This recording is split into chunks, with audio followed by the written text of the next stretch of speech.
All right. Sarah, you are currently muted. Is that what you want to be?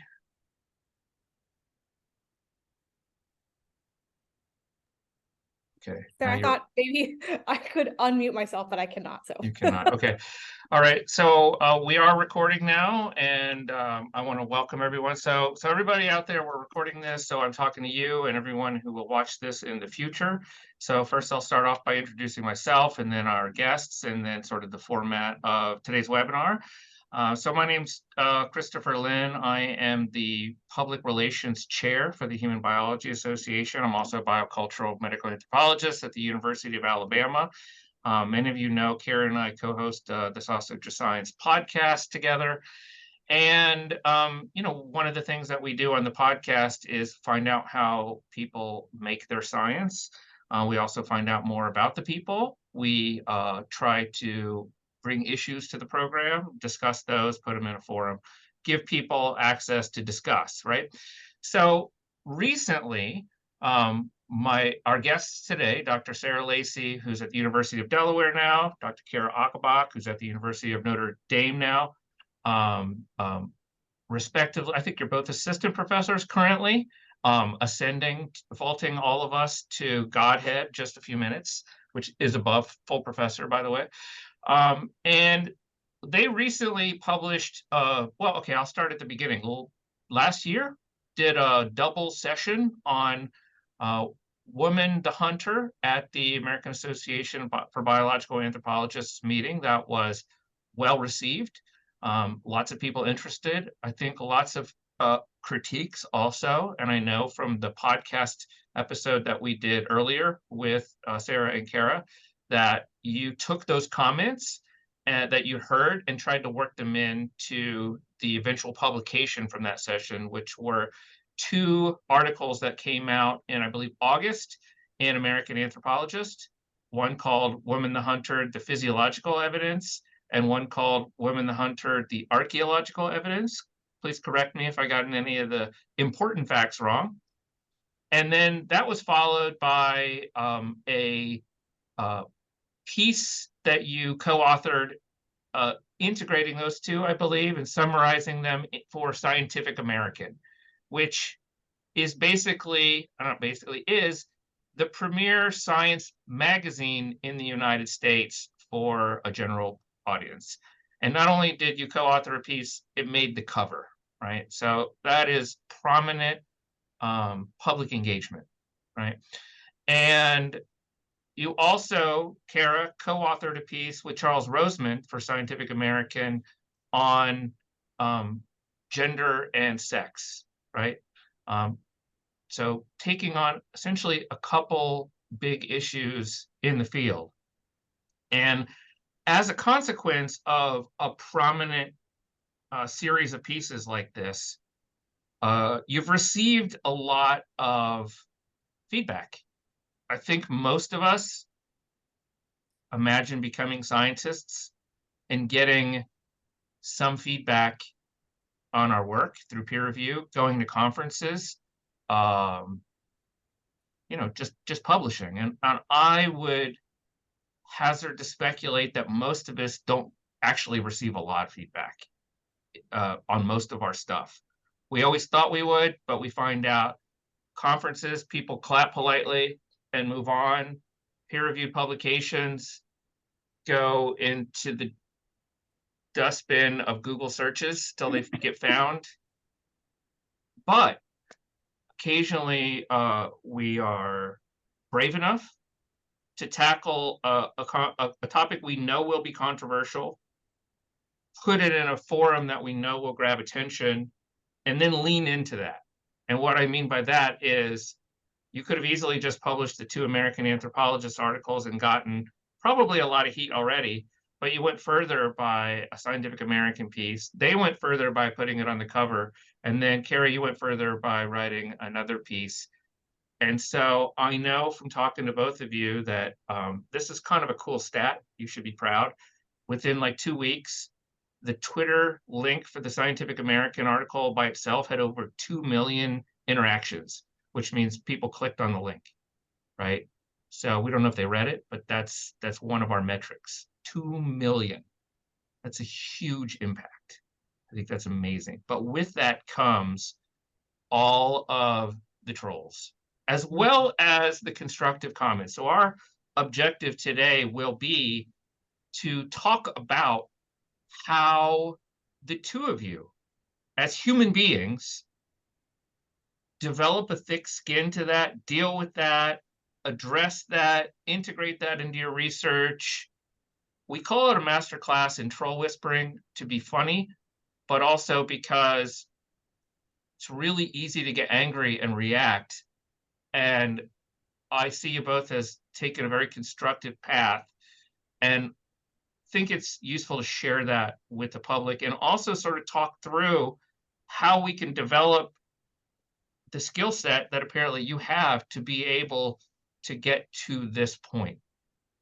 And so the format of the show today is going to involve basically Sarah and Cara reading some of the messages they have received on Twitter, email, phone calls, and talking about are those legitimate critiques? How do you handle that? How should we handle that going forward? And before I hand the floor off to them, Sarah, were you going to bring up that article, or can I just sort of quickly reference the piece you sent to us? Okay.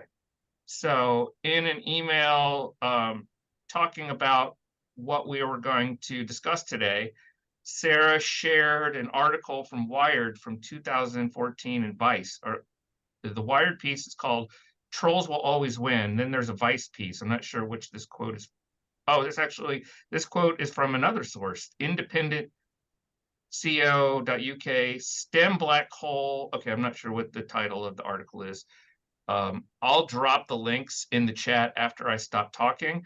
But the quote is, the report hosted by Pollster YouGov surveyed nearly 500 climate scientists and found that 40% have experienced online abuse or harassment relating to their work on platforms like Twitter and Facebook. And that figure spikes dramatically for the climate scientists that speak out most, and predictably for women and people of color.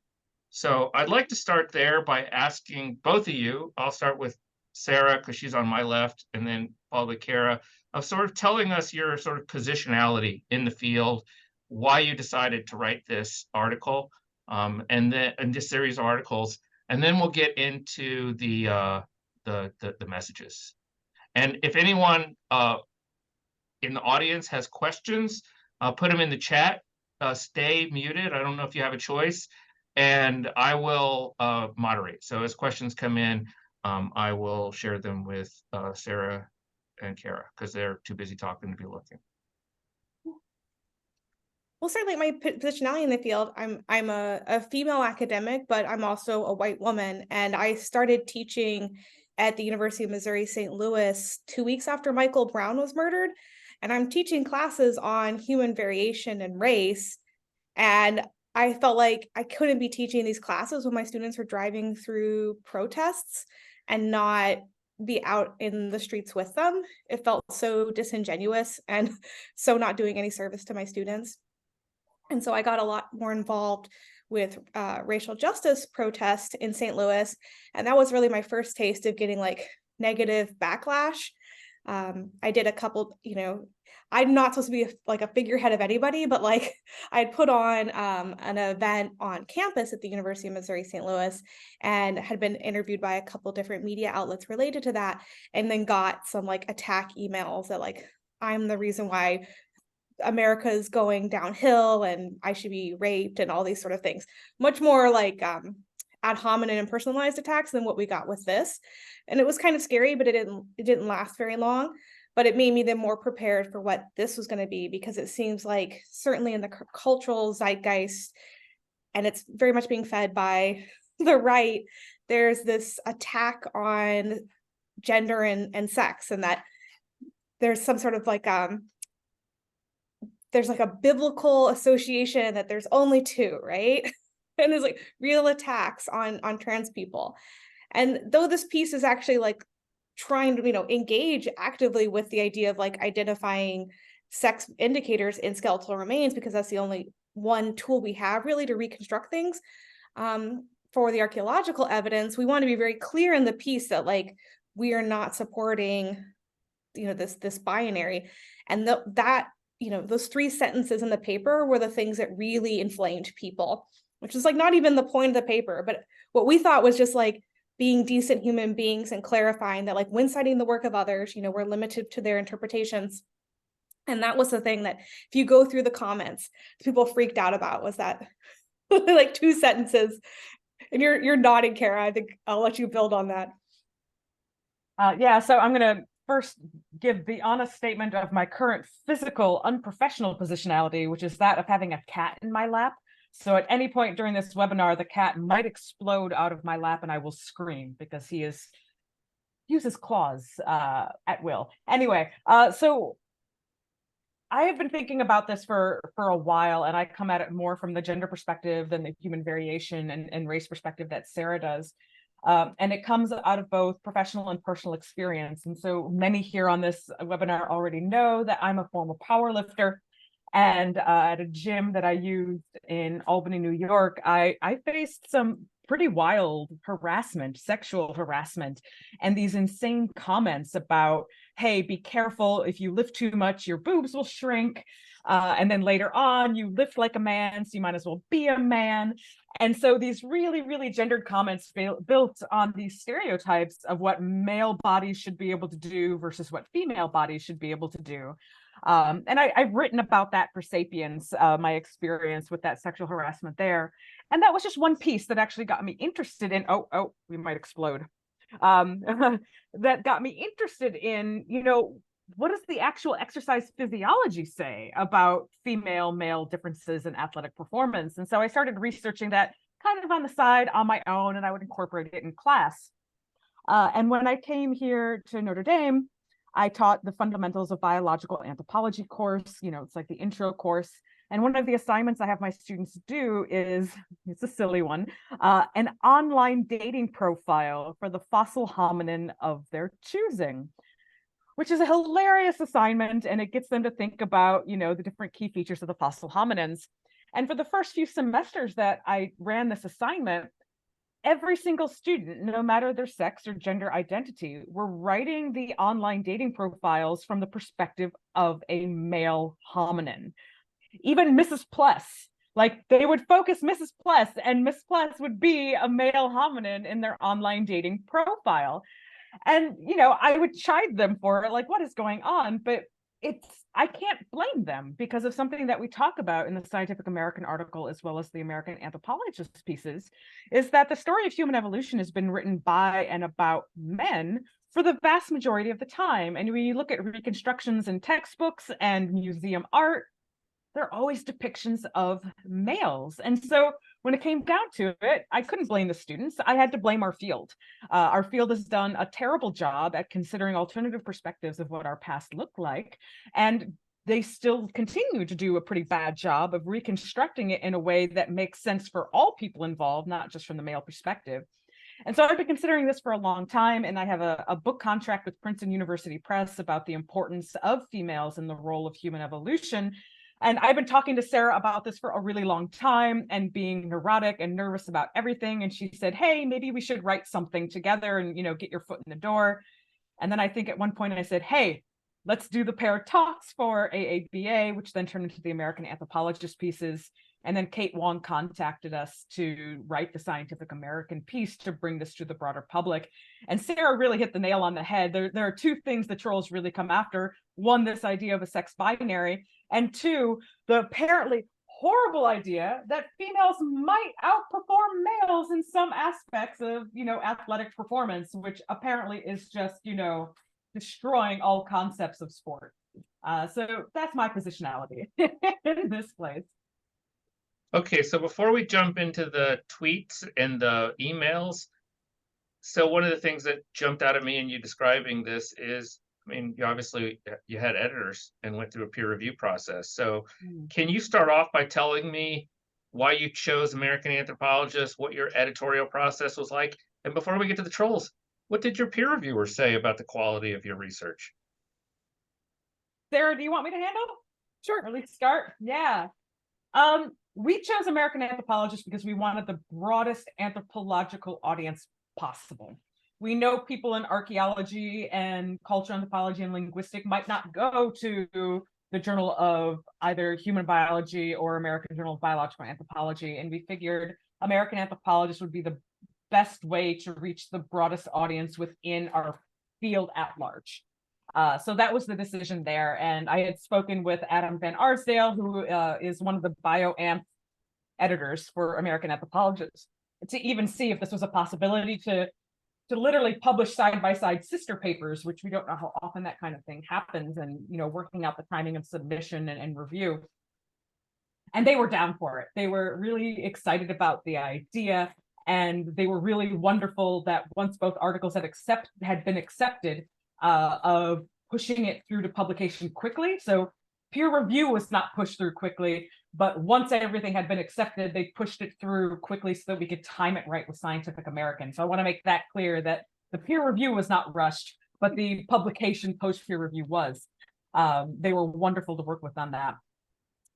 And then, so there were 2 articles, and Sarah can speak to the archaeological evidence one. For the physiological evidence one, I have never had such positive reviews on an article in my entire life. It was accepted. Like there were very minor revisions, but it was accepted on the first round. And for American Anthropologists, that's quite stunning. And I often, when I have a bad day, I will pull out the reviewer comments for that piece and read them, because they all were saying the same thing of, thank you for doing this. Thank you for putting this information together. These are things that we've been thinking about for a really long time, and we are glad someone has given a voice to it. And it goes to show the amount of respect they had for the work as well, and the ideas that we pulled together from a lot of different sources to make these 2 pieces work. Yeah, and the archaeology one got an R&R, which is normal, right? But the reviews were super positive. They were more just like, oh, but also what about this? And what about this? And you should also mention this. So it was pretty easy to revise it based on reviewer comments, which is like, oh, that's a good point. Or like, oh yeah, let's talk about Inuit. So we went and added the pieces that they asked for, and then it was accepted on the second round of review. And so that was actually fairly positive. I can't think of any sort of critique that we got that was like kind of like a gut buster or anything like that, which is pretty common in the peer review process. I've certainly had many peer reviews where like I've put off a day opening it because I'm scared of like what it's gonna say, or I'm not gonna respond to this for a week. I'm gonna like let the emotions simmer, and then I will write my response letter, which is pretty common, I think. And perhaps we were given incredibly like sympathetic, kind reviewers, but it also made us feel confident that like this isn't just our thoughts, right? That like many other people in the discipline totally support this position, because there were a few times where Cara and I felt a little gaslit, where we were just like, Cara's texting me like, maybe we are just crazy. Looking at the response on Twitter, so it was very reassuring to know that like, no, these pieces are based off peer review. They were given like a very like broad peer review from colleagues who really gave thoughtful comments that really digested the piece, and helped it be better. And I will also say that one really wonderful reviewer was asked to read and review both of our pieces. So there were 3 reviewers for each piece, and then one was common between the 2 of ours to make sure that there was continuity.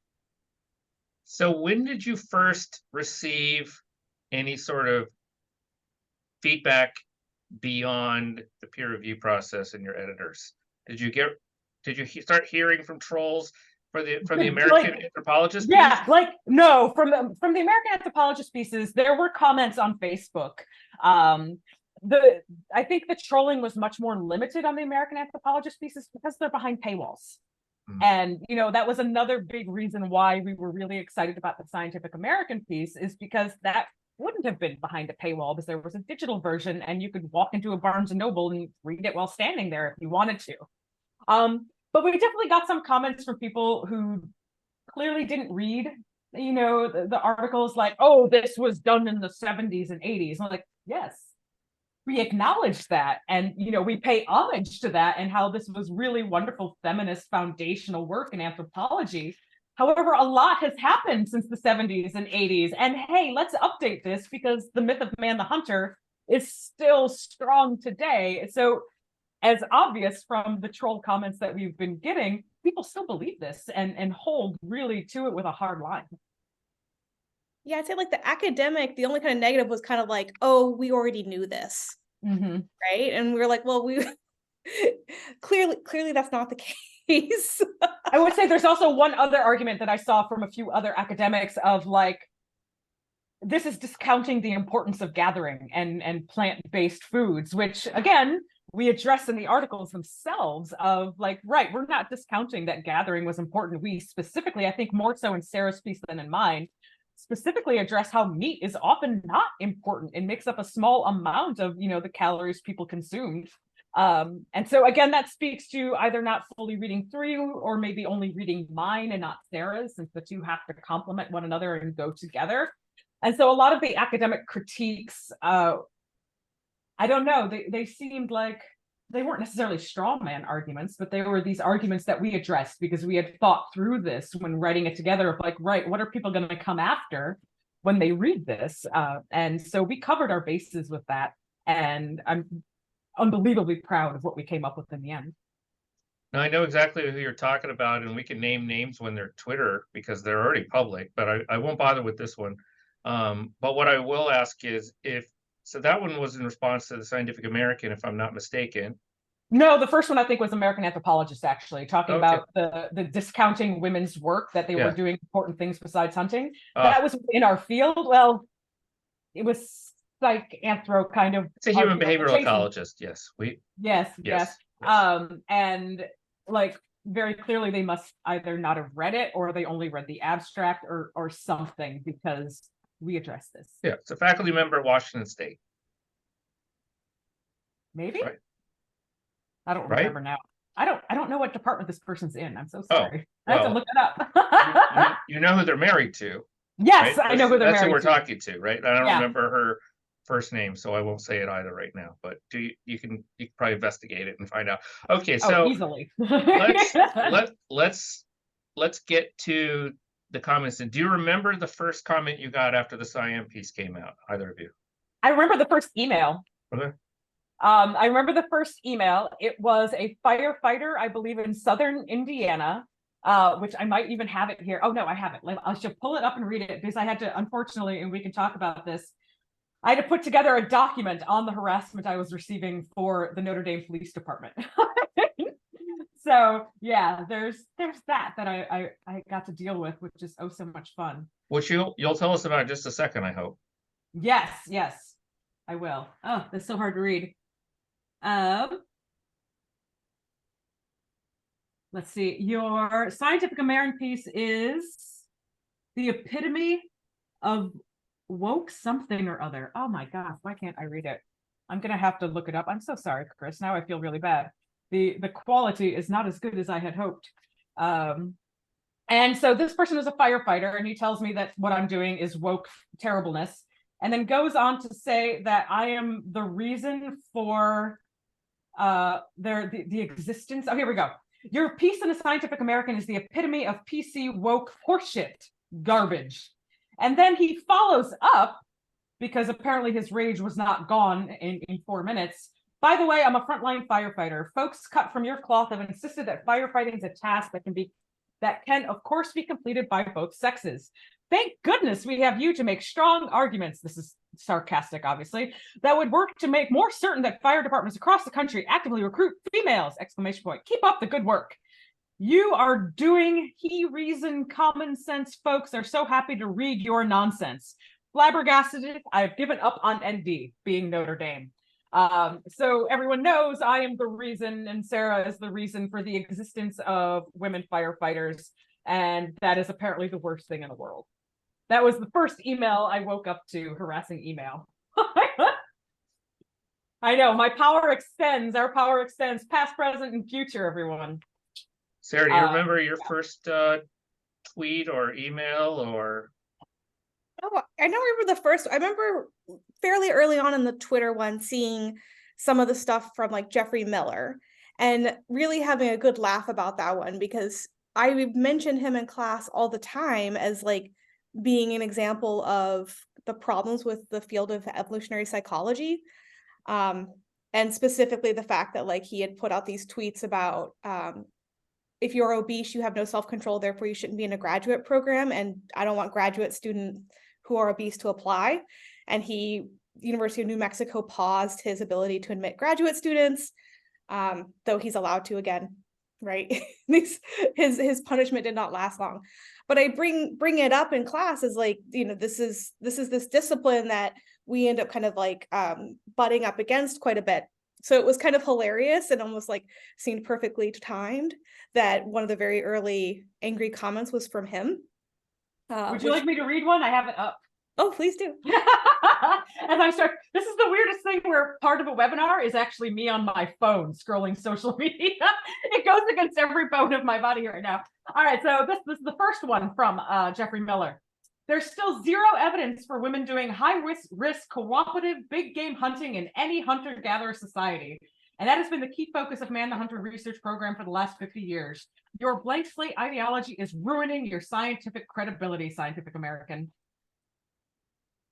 And there is absolutely no evidence he could point to that it's only males doing big game hunting among Neanderthals or early anatomically modern humans. There's nothing. Well, and I don't know, did you get these email, Karis? I got emails from 2 different evolutionary psych professors who were like friendly enough as colleagues, but like they were challenging me like, yeah, but how do you explain this? And the stuff one of them really wanted explained was like, please explain to me why it is that women never work together and that women stab each other in the back, and how could they possibly work together for cooperative hunting? It's only men that can like put their egos aside.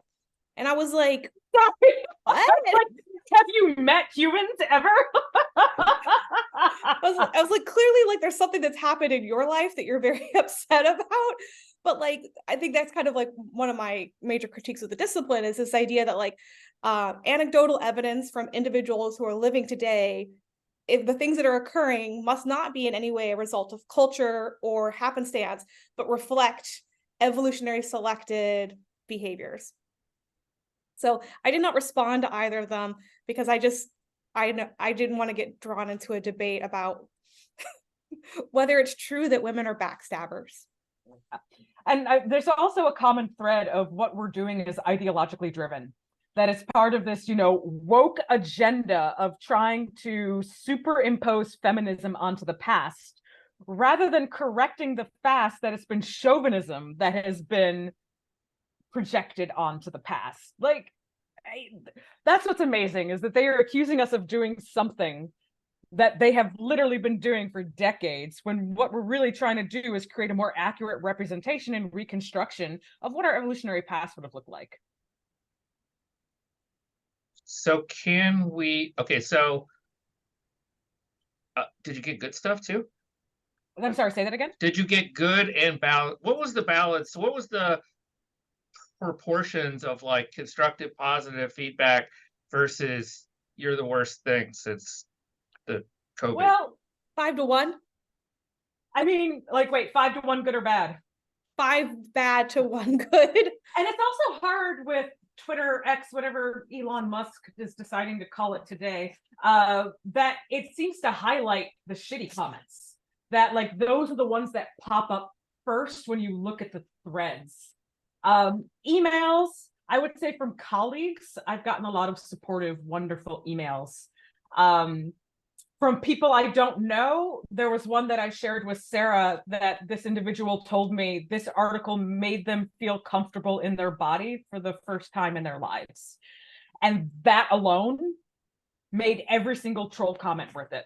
Of like, we were able to help somebody work through issues and make them confident in their bodies.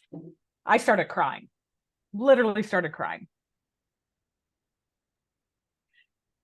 Are you both very tough? How do you handle a 5 to 1 nasty to constructive comment ratio? How, as professionals, as humans, Do you give yourself care, give each other care? Do you doom scroll every night? Do you avoid? What's your MO there? I mean, I think if we had done this independently, I think it would have been a lot harder because we're able to like just screenshot things and laugh about them and send them back and forth, which really helps to blunt how much like we can be resilient about them, but some of them are kind of scary and threatening. And so like being able to kind of like pick it apart and laugh at it has really been helpful for us. Cause like we both received like physical letters in the mail, you know, Ted Kaczynski style, where there's like anthrax in the envelope. Right? Yeah. So yeah, texting, you know, I have and Sarah have, because we're in this, Sarah and I have also known each other since grad school, so we're friends as well as colleagues.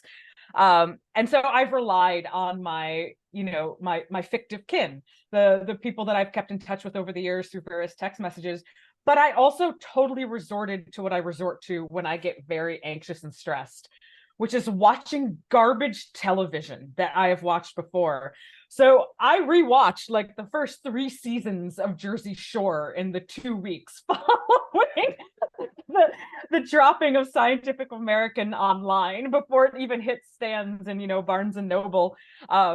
Like I needed something to escape into, and that was my escape. But I also found that even though there was a lot of support and good people, that I started withdrawing like in person socially. Like I didn't keep my office door open at work. I wasn't attending social work events either, because like I just couldn't be around people for like 2 weeks.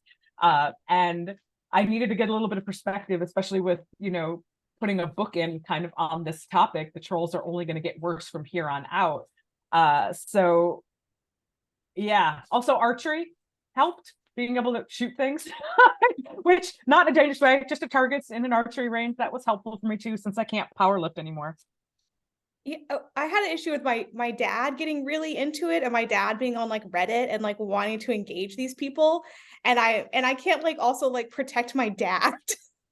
And so I had to be like, Dad, just please leave it alone, like because it was really upsetting him because these people are attacking his baby.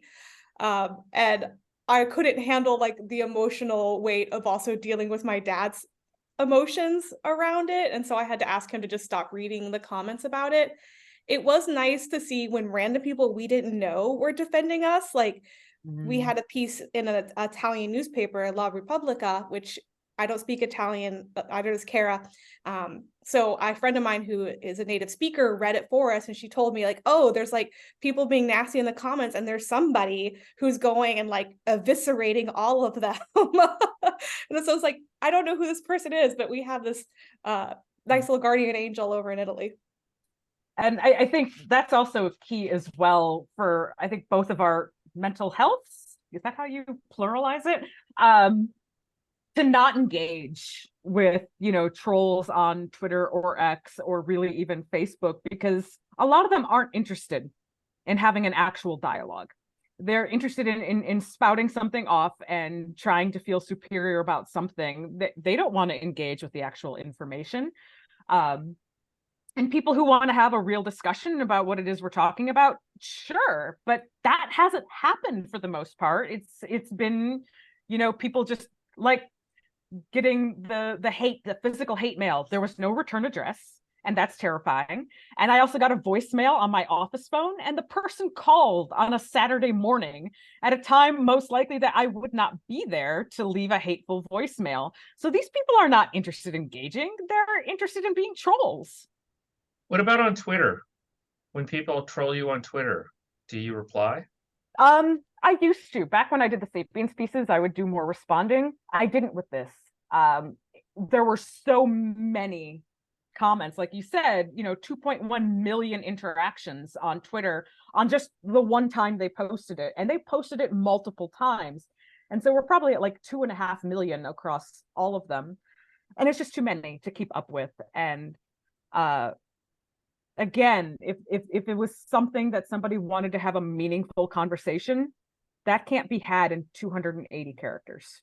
So how did you try with the Sapiens stuff? Because I think that's kind of what I want you to talk about, because yeah, best practices, right? Yeah, the Sapien stuff, because that one was much, it doesn't have as big of a reach as Scientific American.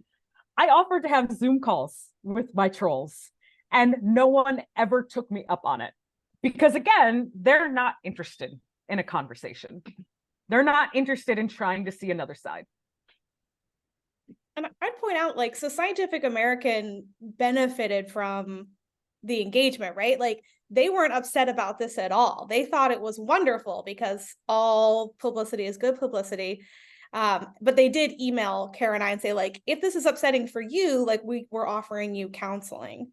Mm-hmm. They were wonderful. And let me see very quickly.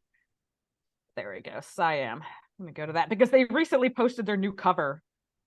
And their new cover has 74,000 views. And like, and that's pretty normal for them. That's normal. Like, a good post is 70-some thousand views, whereas the Woman the Hunter piece, 2.1 million, and then the commentary with Charles Roseman that I wrote on the sex binary and how and when one should use it in science was well over 400,000 last time I checked. And so these pieces get people frothing at the mouth with rage, which is why they become so popular. But I think they're also reaching people who are interested in seeing this evidence, because there have been such a neglected proportion of the population in terms of how we reconstruct evolution. They are interested to see a different side of that story. So I love to hear that Siam offered you counseling. You think they do that for everyone? I don't know how much negative reaction each Scientific American article gets. Would that be like a telehealth sort of visit? I'm fascinated by that, and I'm impressed with their forward thinking, which tells us that this is not their first rodeo with pissing people off and getting a lot of hate directed at someone who writes for them. And maybe even for people like Kate Wong, who we've had on our show to talk about scientific writing for the public, and so she writes a lot of these pieces. So I would imagine she, writing about evolution and sex and gender, also hears these things too. Very, very interesting. So do you want to read? Do you have any choice ones that you want to read? I don't know. I know we talked about that. You're summarizing. There's a new one recently that I find quite amusing, and this was one I texted Sarah today because he decided to come after me. Like, you never know who they're going to go after and why. Library for today. So this person commented on the Facebook post a while back. See if I can find it. There we go. Right. The driving force of evolution, I suspect, is a benevolent tendency to provide through change in behavior and biology, which gives the better chance for survival, and to suspend change when the best conditions arrive. The simple observation is that evolution is a reasonable and effective argument against the ideology of feminism. We are the living proof that feminism is a paranoid delusion. And then this guy went on, I know, it's like, one, there's no understanding of what evolution is there whatsoever. So like, even the basis of that argument alone, take out the feminist stuff, is nonsense. But two, this person then direct messaged me on Facebook and says, I am an anti-feminist and would love to chat. By that, I mean in a public forum. So this is a person with no advanced degree whatsoever, clearly no understanding of evolution, much less biology and physiology, wanting to debate an expert. In my mind, this is akin to me barging into an operation room and saying, hey, cardiologist, I'm going to do this surgery because I know better than you, with no medical degree. And like, this person, as Sarah's saying, like, what makes him think that he is privileged to my time? Like, what, how is this worth my time and effort? And he seems to think that he is owed this time and effort.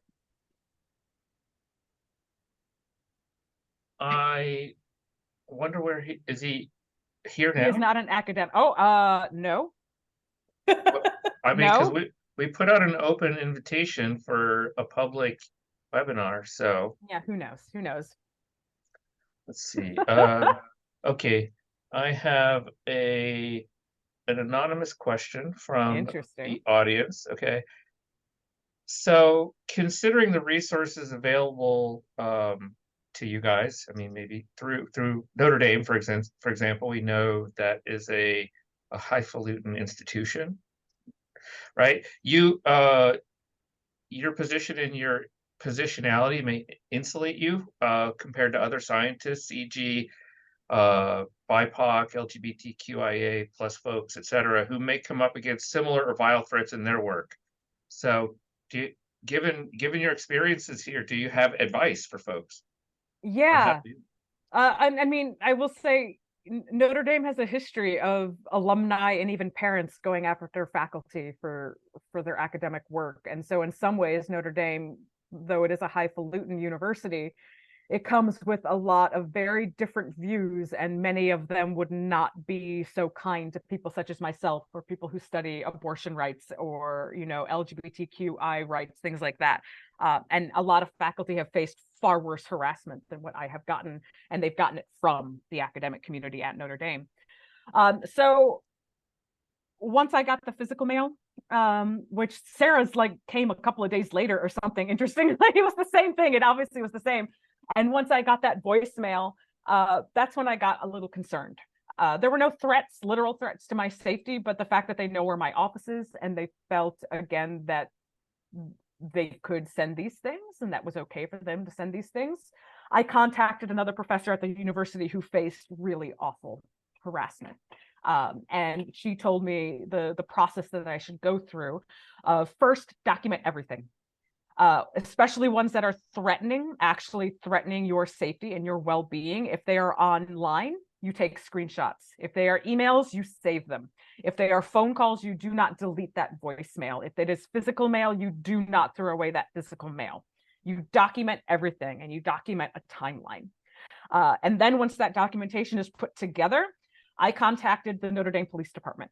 And within 10 minutes of calling, like, I give the NDPD all the props in the world. Within 10 minutes, there was an officer in my office on campus asking me all of the questions, taking all of the information, taking the timeline, wrote down a case number for me, opened everything. And he absolutely agreed, like, yeah, it's great you don't have threats now, but it could easily escalate. And so, one, you should never feel like you're bothering people, even if there aren't threats to your physical safety and your well-being. Once things get to a certain level that make you feel unsafe and uncomfortable, never should a police officer make you feel bad or guilty for putting together a police report on this, because it is for your safety and well-being. And then once the police report was done and I had a case number, I put together a letter and I sent it to my chair, and I sent it to the dean and to the vice dean. And my chair also just passed it along to the provost, just to let him know that this was, put it on the radar that, one of their faculty members is currently being harassed on a larger scale. So those were the steps I have taken. And I know Notre Dame has been good that if there were actual physical threats to my well-being, they have done safety and security meetings at faculty members' homes, at their office, scrubbing the Notre Dame, any website of what my phone number would be if I needed to, or email address, all of that. Those are steps that they have taken with other faculty members in the past. And so this is something that they are sadly used to at this point, and they are saying it's getting worse. And to anyone here who is listening or watches this later on, I am more than happy to talk you through these steps on an individual level if you need to. I also think as academics, we need to protect each other, right? This is becoming really common. The fact that the campus police are like, oh, another one, right? And we know that our BIPOC colleagues, our female colleagues, our non-binary colleagues, our trans colleagues are going to be attacked at higher rates. So we really need to be aware of that, and actively trying to make safe spaces for each other. Also, if you know you're going to be publishing something that's kind of controversial, get that safety net, that security blanket, in place. We were actually contacted by, what's it called, Faculty First Responders? Yeah, the Faculty First Responders. Yeah, so a group that we didn't know at all, but it's a group of faculty at George Washington University that follow conservative news and see where they attack faculty members. And so they reached out to us and said, hey, just so you know, there's an article about you on this right-wing website. And here are all these resources to give to your chair and your dean to tell them what to do to protect you. Because like some of us can rely on having a good chair or a good dean, but maybe not, right? Mhm. Especially if we end up at like a religiously aligned institution or a state institution in a red state where, like, I used to work at the University of Missouri system, where they were always afraid of what the state legislature could do. And so this was like, here we've already made a document of resources to hand over to them to tell them what to say, right? And what to do to protect you. And like the fact that they have to make that at all obviously is problematic, but it really meant a lot to us that like people we didn't know, but other professors were like looking out for us and Mhm. didn't just give us like, sorry that's happening to you, but like here are things we can do to help you. And so maybe within anthropology we might even want to consider something kind of like faculty first responders, but like specific materials for our discipline, because the things that we're getting attacked for, like because you know the AAA session that got pulled about the sex binary and gender binary, right? Like that's what people are going after us for. There were a bunch of articles from the New York Times about it that got cut out and pasted up in my department. And I don't know if that was directed at me or just the department in general, right? But there is this antagonism and we need to be prepared to respond. Even if like within anthropology, we're like, oh no, this is the consensus of the field, right? That's not how people outside are seeing it. Mhm. So sort of following up on that, right? You guys, was it what you expected going into writing these pieces in the Siam piece, given your previous experiences? And then what would you change going forward? Would you do this again? And if you did, is there anything you would adjust or change? I'd do it all over again. I would do it again for sure. I think I might maybe have changed some wordings here and there to make things more clear, that were already clear in the peer review articles, but maybe didn't translate over quite as well to the public piece.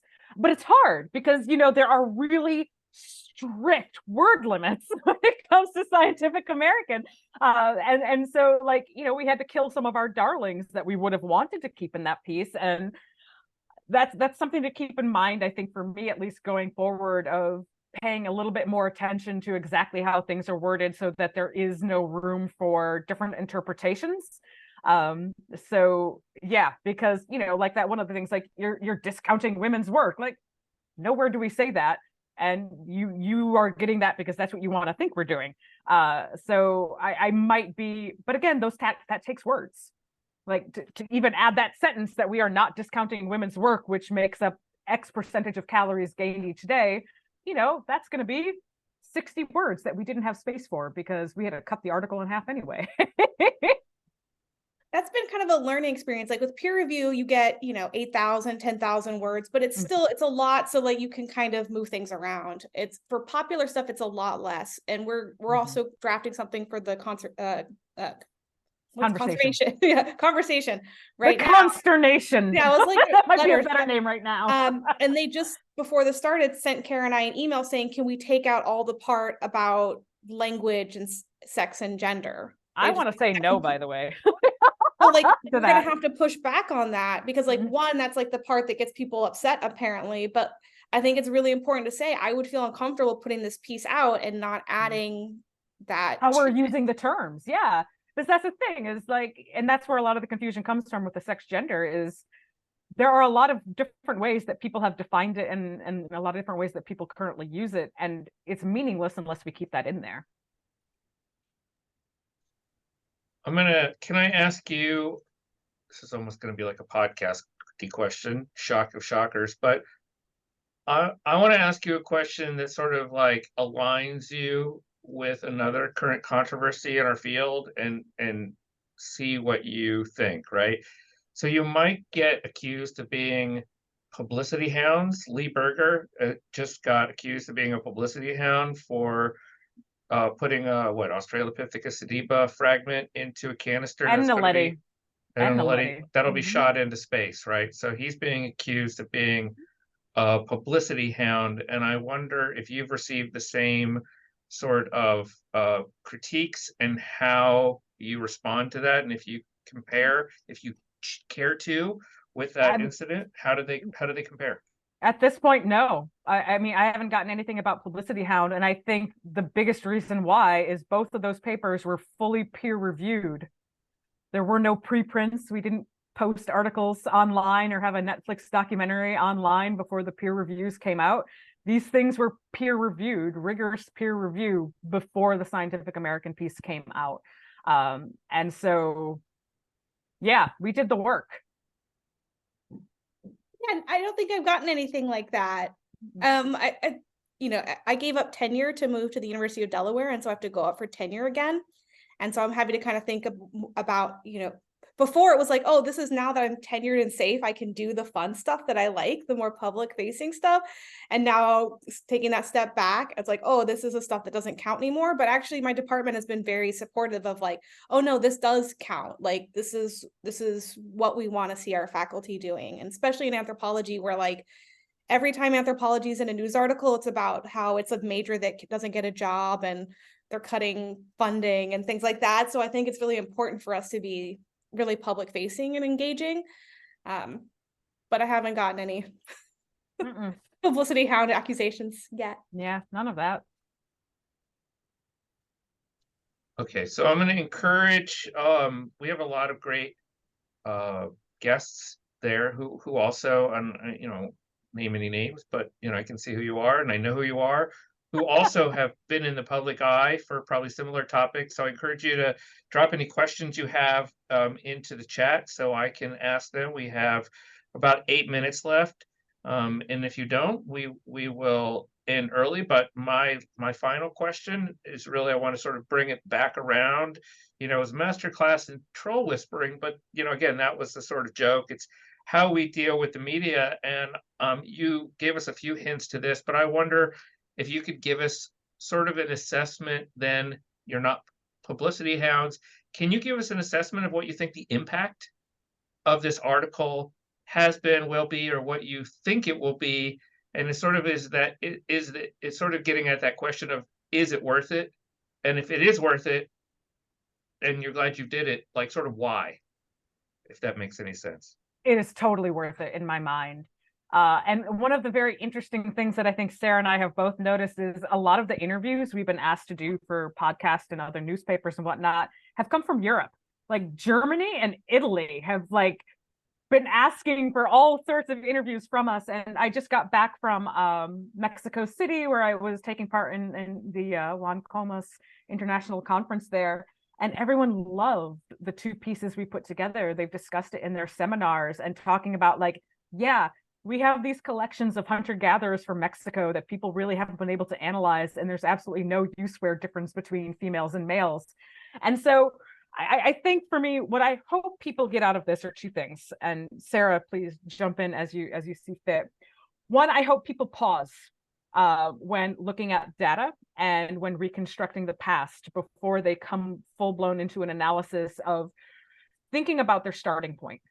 Is your starting point one of, I'm going to decide, or the null hypothesis is there's no sexual division of labor until I see evidence for it.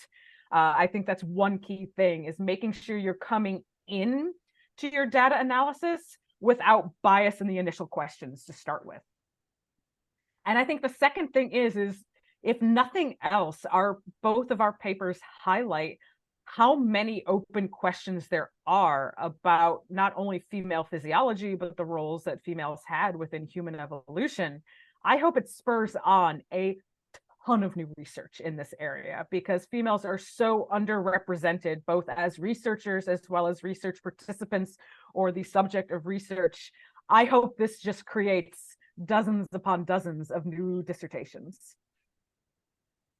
Well, I wish I could have graduate students to sick them on these questions, because I've actually gotten some really great emails from colleagues with like, oh, but have you thought about this? And I'm like, oh, it'd be so great to have a grad student to work on that.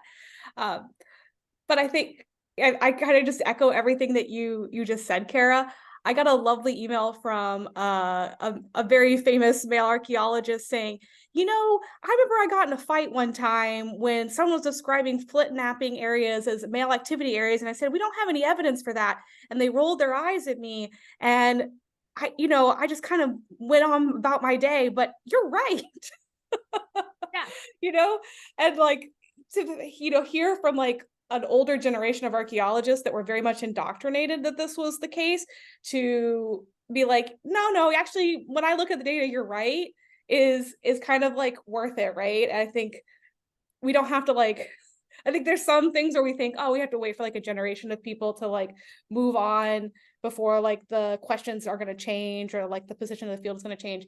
And I've had like very, very positive interactions with a lot of colleagues about this that make me think that like, no, the field is pretty happy to have this be the default. And I think what really helps is for kind of like the neighboring disciplines that like to ask evolutionary questions and kind of take these assumptions about like what life must have been like to be a caveman, from our discipline, and make it really clear what our position is, because like maybe we're having these conversations like internally, but it's not being like reflected in how people see the past. And so if we're a little bit more explicit about no, like there isn't evidence of that, I think that'll help those other disciplines that want to ask evolutionary questions, and maybe help like TV shows and museum dioramas, because a lot of those have gotten better, but like specifically the Museum of Man in Burgos, Spain, it's like all men. It is called the Museum of Man, not humans. Well, let's also just change that nomenclature. Instead of the evolution of man, it's the evolution of humans. Come on, people, not that hard. One extra syllable. We did that a few decades ago, I think, in some places. Okay, so we have 3 minutes left, and before we part, I want to correct an error I made at the beginning, which was in not recognizing our student reps who are co-hosts of this webinar. Without our students, there's no HBA, right? Without our students moving the discipline forward, there are no paradigm changes, there's no future research, there is no future. So Emily Barron and Sophia Schreier are our current student reps, and this webinar is a co-production of the student reps and the students of the Human Biology Association and those of us on the Public Relations Committee. I want to thank everyone who joined us today. Thank you all. This will be posted online, and it was recorded, so it'll be posted and shared so other people can enjoy it. But thank you for taking an hour out of your days to hang out with us and listen to us. Knowing that you're there makes it more interesting to do a webinar, I think. And Sarah and Cara, I want to thank you both for this today, yet another activity that we add on to our plates for service to our discipline because we think it's important. But I want to thank both of you because I will be super honest, you're braver than me, right? Like knowing the heat you would take would make me pause. And I am a publicity hound. I am really bad about that. So I would be scared and not sure I had the credibility nailed down like you guys have done. So I thank you both for the service that you've done, the discipline, and for your bravery, and for processing your experience with us, and for sharing some advice, because somebody else on here is brave too and will be doing the same thing, or some listener, and this webinar hopefully will help them. And reach out. Both Sarah and I mean, we're both happy to help people through these things. And currently still findable on the internet, because they have not, and that is something to note. Like, some people, because of this harassment, literally remove themselves from the public sphere. So thank you for hanging in there, and thank you, everyone. My love to you all. Yeah, thank you so much for spending your evening with us. Go get some dinner. Yep. Yeah, I'm gonna go make some right now. I am gonna call for a ride. Thank you, everyone. Bye-bye. Bye.